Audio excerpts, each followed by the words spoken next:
Hello everybody, thank you for coming back to the channel and welcome back to this next episode on building the Keil Kraft Eaglet that we see down here. So we left it off that I built the fuselage and I built the nose block. So now what I have to do is this daunting task of building the motor. Initially I tried to put on, and I did actually put on this propeller, which is a bit small. On here it says it should be a 7-inch, it is probably a 6-inch. It worked kind of okay, but I wanted to try the bigger one that I had, and I found that I have a replacement in case I need it. So I tried this one, and then with I did some tests with the motor, and it was shaking so much that it actually came out of the you might even see some damage. It came out of the socket here, so it was turning, but so much it actually was turning kind of like crazy. So what I figured out is that the prop wasn't balanced.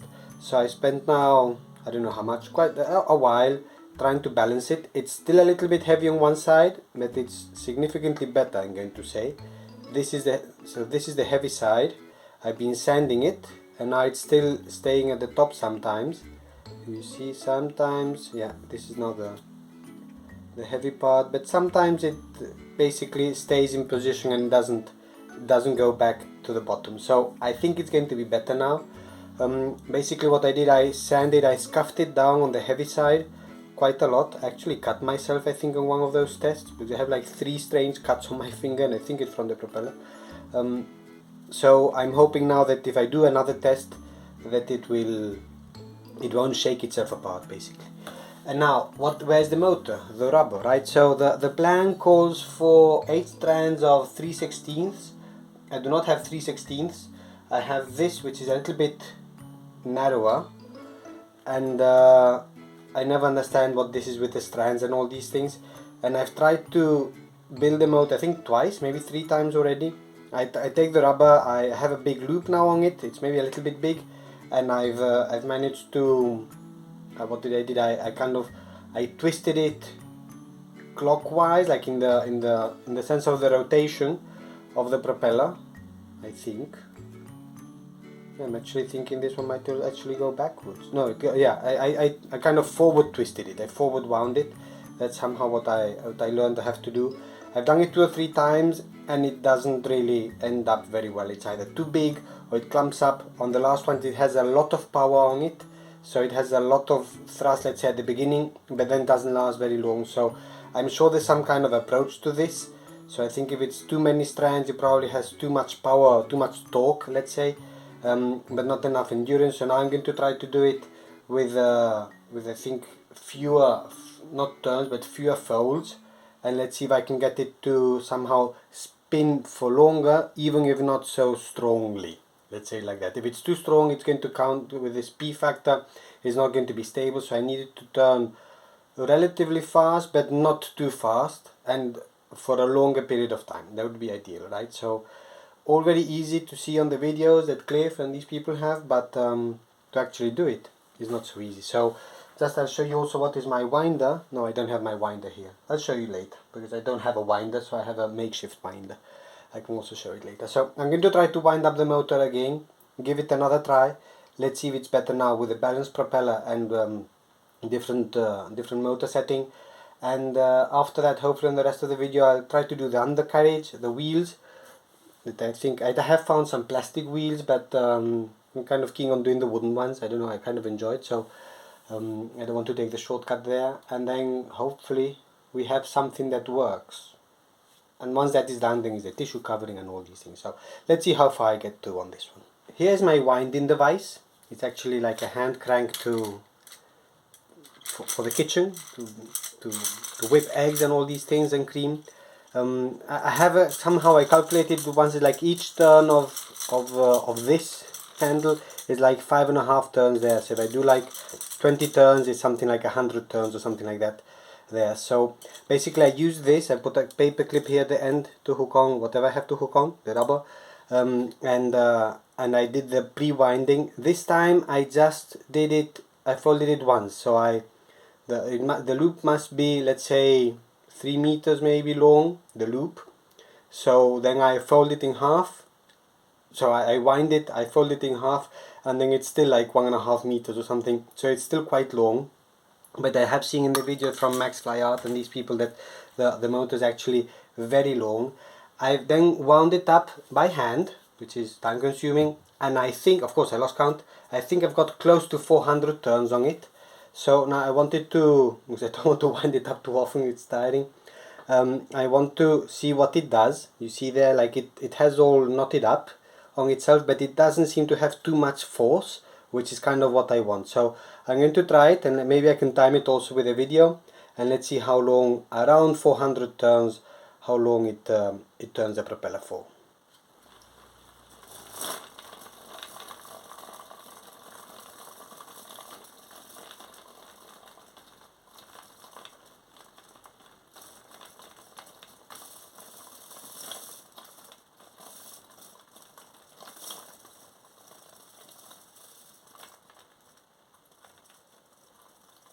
So I'm going to estimate over 20 seconds.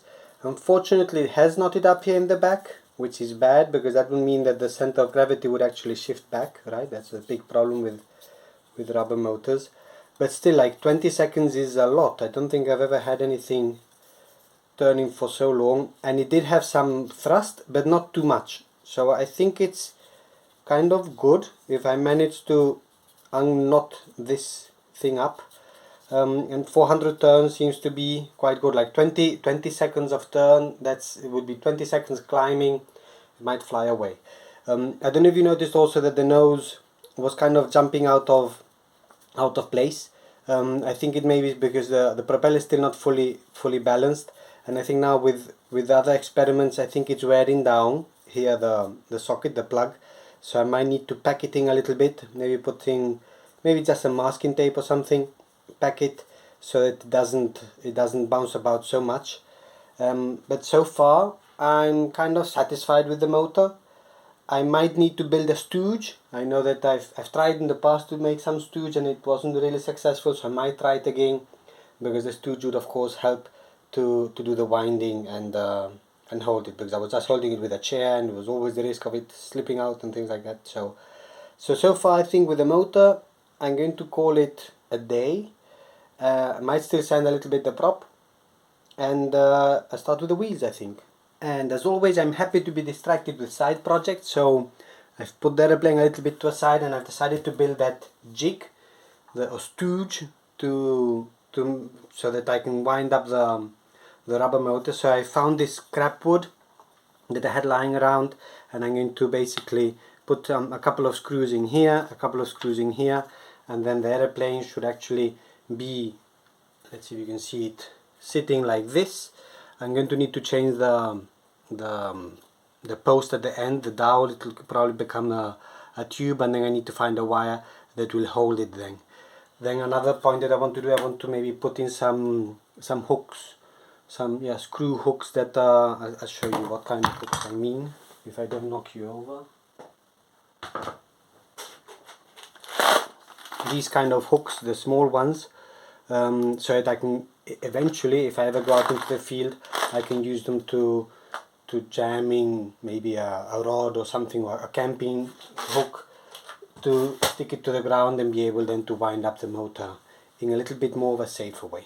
Problem is going to be where to keep it, so I'm going to have to find a place to keep it, but that's a problem of all things that we do, right? So anyhow, happily distracted with this. I'll finish this, it's just a few steps away, and then I'll continue with the airplane itself. So with the stooge pretty much ready, you see the two holes there. I have sanded this down a little bit, these points, because it is going to be close to delicate tissue, and the idea is that eventually, if I can't put the rod through it to hold it, then these verticals here, they might serve to hook onto the tail surfaces. I do have a wire now, and I've got like, I think 4 holes. I don't know why I made the bottom one actually, on each side, and then the wire should go through it. I might need a bigger one, a longer one, and then this should block it from actually going away. I think yes, I'm going to need a stronger one because this is going to be too loose. In the field I can use these hooks to hold it down, and then while I'm at home I can use these big clamps and try to clamp it down to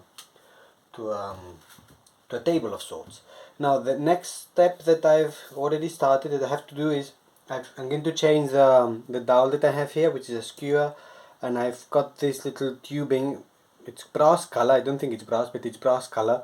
This should go through it, and then the wire can go through it to then go into the stooge.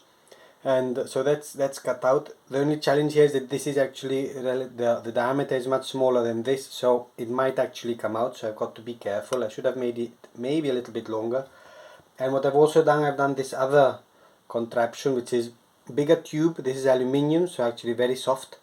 And the theory is that if it goes like this and the rubber motor wraps around it, then it's more difficult for it to clump up. I do not have experience with it. I have done them before, but I can't say they work or not. I just have to trust those of you who know more than I do to know that it helps with reducing of the clumping up at the back of the motor. So what I'm going to do now is kind of change this out, put in these pieces in, and then maybe I'll give it another try. Let's see how that goes.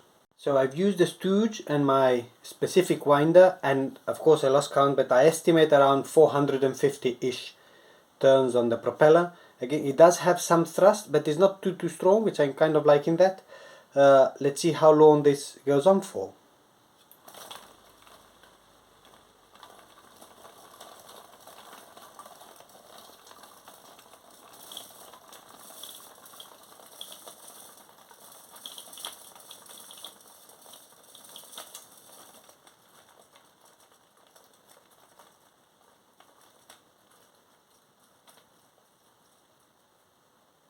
So around 20 seconds again, I would say, which is pretty good. There's still quite a lot of turns here in the rear, all clumped up. So I'm not sure how to prevent that. Maybe lubricating it, but what with? Once I tried WD-40 and you all said it was wrong, so I'm not going to do that again. But it does seem to clump up again in the back, which is not really good. On the other hand, if it does it always and it's consistent with its center of gravity, I wouldn't mind, right? But it probably is not going to be consistent. Still, the nose block is a little bit wobbly. I'm going to try to pack it a little bit with some masking tape and maybe do another test run, play around with it a little bit, and then start with the wheels, which is also a fun part. I have now packed in the nose block, and it does stay much better in place. Still, with this other test, I've got a lot of rubber in the back, but might need to live with that. Let's see. And I've already done a wheel. I've made a wheel, so basically I start up with a blank like this. This is 5mm thick. I think I could go up to 6, maybe 7, but I think for the model 5 is going to be enough. You could also build them in 2 halves, so to put the graying across, but in this case I'm just going to go with just one single blank. And then basically I cut it, I trim it as much as I can with a knife, then I chuck it into the hand drill. I sand it down with some sandpaper that I have here, so just sand it and turn it, and then for the detail inside I just use a needle nose file, and it's actually quite enjoyable and relatively fast. It just takes a few minutes.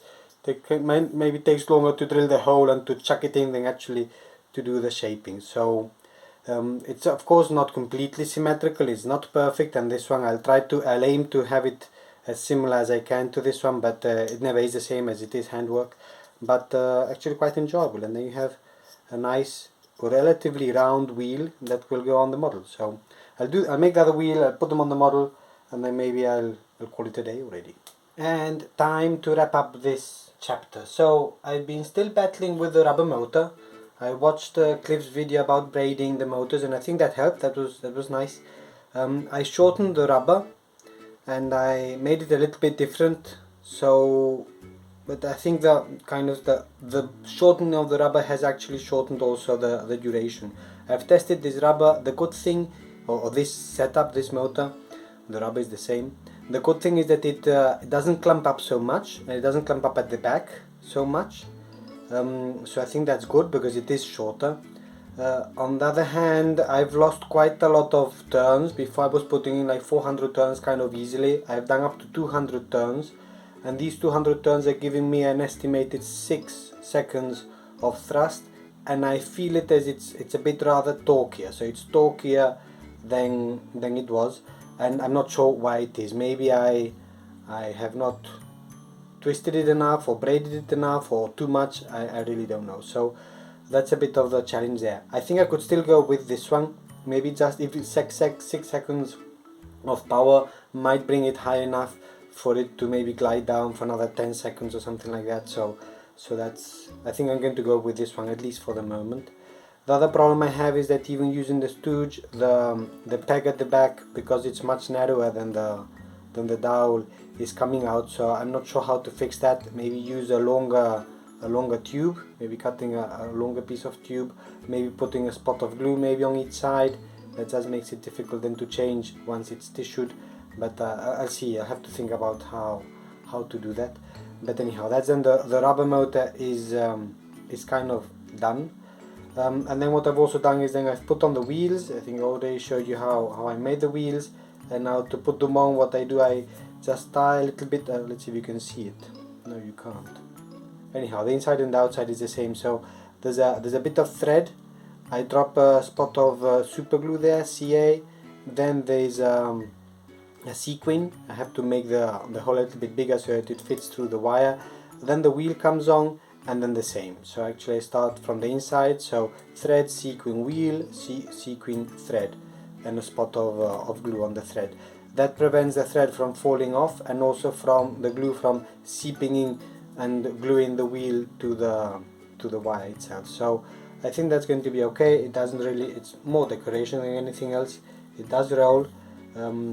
If I ever do a what you call take off from the ground or something, rise from the ground, I think they call it, I'm sure I'm not going to get there. But anyhow, so landing gear is in place, rubber motor is in place, and the next step is going to be either the tissue of the fuselage itself, or I might start with the tail plane. We'll see. So I'll see you next time, and you'll figure it out when I do.